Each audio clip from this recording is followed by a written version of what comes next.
Hi, Calvert here of Anam Life and Calvert Rejuvenation Spa in Herndon, Virginia. It's a suburb of Washington, D.C. So, I want to talk a little bit about the transformational coaching method, and that's the method on which all of my programs are built.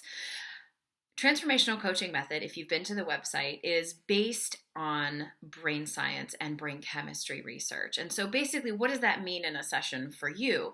What that means is that the questions that I ask, the leading questions that will lead you from point A to point B in your life to big transformation, they're strategically designed and systematically asked in a way that allows us to circumvent the firewalls that our brains put up in resistance to making big change. So, for example, when we get to session 4 or 5, 90%, about 4 or 5 weeks into the program, about 90% of my clients relapse in some way. They revert to old habits, or they just begin to do that. There's a little bit of self-sabotage going on there.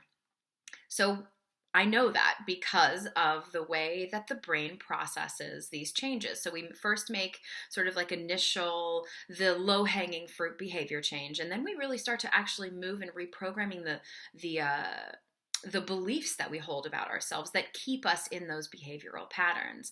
And right around the 4 or 5 week mark, the limbic system is like, whoa, wait a minute, we've got big change here. I'm very comfortable over here. I'm familiar with this sort of rotten territory, but it's familiar with it, so it wants to stay there. So the limbic system kicks in, and all these old fears end up getting dredged up. So right about that time in the program, that's when we coach around self-sabotage. So that's just one example of many, because every single coaching session is designed in that way, so that whatever your behavior change is, whatever transformation you're wanting to have in your life is actually much, much easier than going it alone, because like I said, we're circumventing those firewalls that your brain creates to put up resistance to change. So in a nutshell, that's the transformational coaching method. The most exciting part of it, I think, anyway. So